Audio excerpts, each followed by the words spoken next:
Hai semua, Assalamualaikum warahmatullahi wabarakatuh.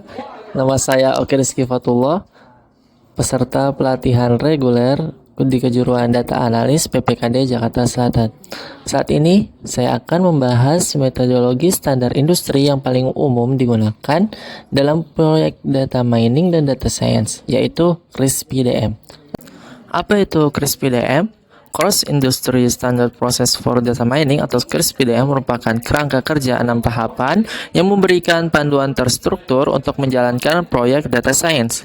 Diawali dengan memahami tujuan bisnis hingga dapat diterapkan pada kehidupan nyata.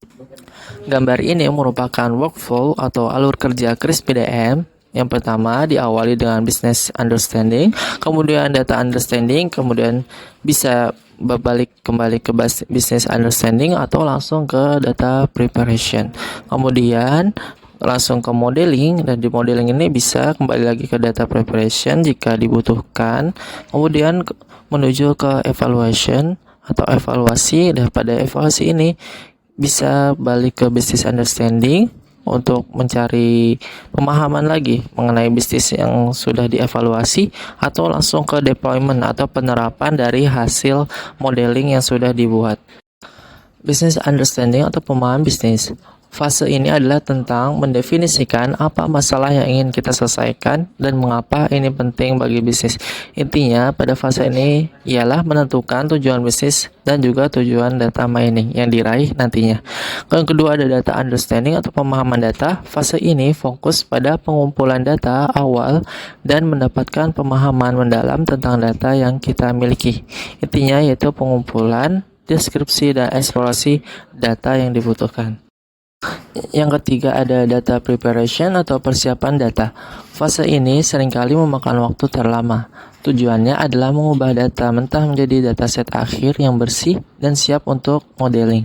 Intinya yaitu melakukan cleaning, integrasi, selecting, dan transformasi data.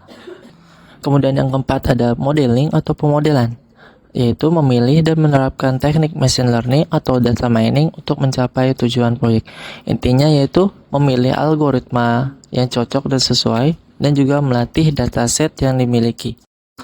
Yang kelima ada evaluation atau evaluasi, yaitu menilai model secara menyeluruh untuk memastikan kualitasnya dan apakah model tersebut memenuhi tujuan bisnis yang sudah dibuat pada awal tahapan.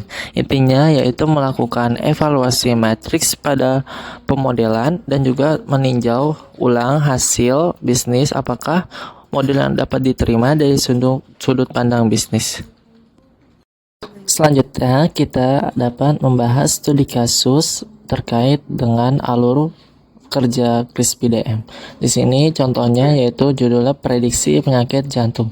Pertama, pada fase business understanding, yaitu memahami tujuan dan persyaratan proyek dari perspektif bisnis kesehatan dan mengubahnya menjadi definisi masalah data mining. Penerapannya yaitu mengembangkan model prediksi yang dapat mengidentifikasi pasien dengan risiko tinggi penyakit jantung atau serangan jantung sejak dini. Kemudian yang kedua ada fase data understanding, mengumpulkan data awal, memahami data dan mengidentifikasi kualitas data dan mendapatkan wawasan awal terkait penyakit jantung.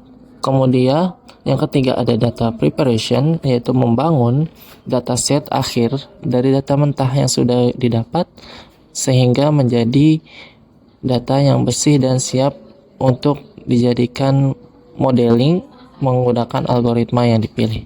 Kemudian yang keempat ada modeling, yaitu memilih dan menerapkan teknik modeling atau algoritma machine learning yang sekiranya cocok dan memiliki akurasi yang tinggi, dan juga mengkalibrasi parameternya untuk mencapai tujuan dari bisnis ini.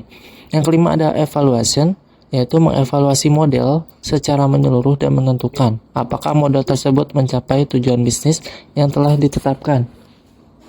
Ya, pada fase ini evaluasi matriks dibutuhkan apakah prediksi yang dihasilkan akurasinya cukup tinggi atau tidak. Kemudian meninjau ulang hasilnya apakah sudah cocok dengan tujuan bisnis yang dicapai. Kalau belum, maka bisa kembali lagi ke fase business understanding. Yang terakhir ada deployment, yaitu penerapan. ya menggunakan model yang telah disetujui sehingga mengintegrasikan model prediksi ini ke dalam sistem informasi rumah sakit atau aplikasi tertentu agar model ini dapat digunakan untuk hal yang memprediksi penyakit jantung pada awal tujuan. Sekian penjelasan saya mengenai workflow Crispy DM. Terima kasih, sampai bertemu di video selanjutnya.